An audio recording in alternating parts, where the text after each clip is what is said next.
So the question was, couldn't Vedana, feelings of pleasant, unpleasant, or neutral, arise even if somebody was fully dissociated? And I said, could it not arise if someone was fully dissociated? And I said, it has to arise. With every sense impression, there has to be Vedana. Any mind moment, there has to be Vedana. So independent origination, we see that the Buddha laid it out that ignorance leads to sankhara, which Venerable Sujato is translating that as choices. Some people might even say willpower, as karma formations in the usual translation. That leads to consciousness. Consciousness leads to mentality, materiality, namarupa. Namarupa leads to the sixfold base, eye, ear, nose, tongue, rest of the body, mind. So that is how mentality, physicality gel into a sixfold base. When you have the sixfold base, it's like the old saying, if you have a hand gets hurt. I have an eye gets hurt. There's anything that you have hanging out there is going to get whacked in a way. So you have the inner base, you have the outer base, the eye and the sights, the ears and the sounds, and so forth, the mind and the thoughts.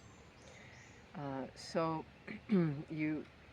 because of the sixfold base, you have contact, which specifically means the meeting of consciousness with the sense organ or the sensitivity, sense organ, and the impingement on the sense.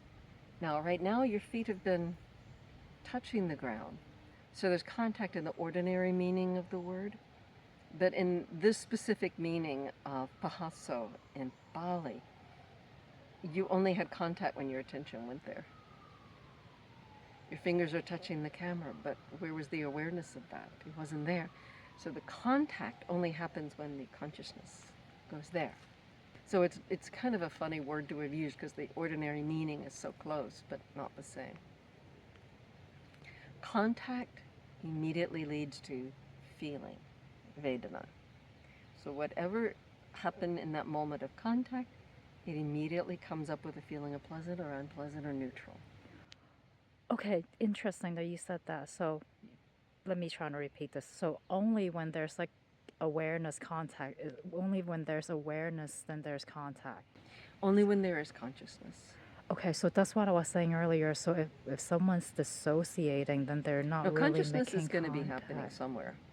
You don't just zone out of consciousness, like maybe in the Western sense of consciousness, but this is specifically vijnana. So vijnana is like a spark of being that arises at the eye, ear, nose, tongue, body, or mind. Okay. As I understand from commentarial tradition, there's no you in between any moment of consciousness to the next moment of consciousness. It's like whatever it is that's you arose and passed with each moment of consciousness. There's nothing in between. But the setup is still there that the next moment of consciousness arises, giving this sense of continuity of this is who I am. But it's not what it seems to be. And that's why there's what is it? No self? Yeah, anatta.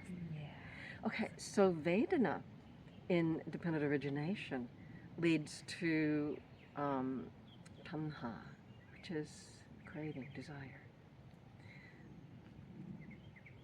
So if there is mindfulness, then we're good. We just might move on to the next moment. But if there is not the mindfulness there, then that Vedana leads immediately to taṇhā, and that desire, the craving, or a flip side of aversion, and then that kind of solidifies into grasping, Vedana, which leads to bhava, becoming or existence, which leads to birth, which leads to the next round of birth. So it's kind of like you're continually loading a gun of bhava. So as long as we're developing this craving, every moment we are making sure that gun is loaded. at bhava. And then if you happen to pass away, bam, jati.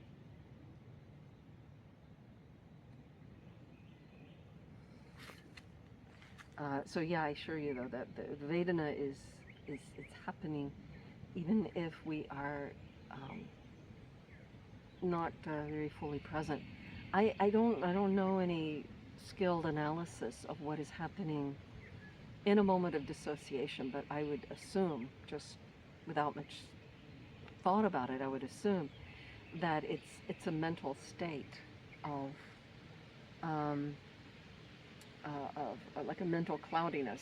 So there is not awareness at the eye, ear, nose, tongue, or body, and there's no self-awareness at the mind. But in that moment, the mind is caught in some sort of state um,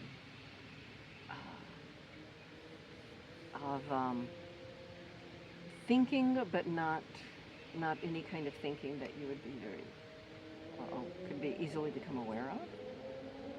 I don't know.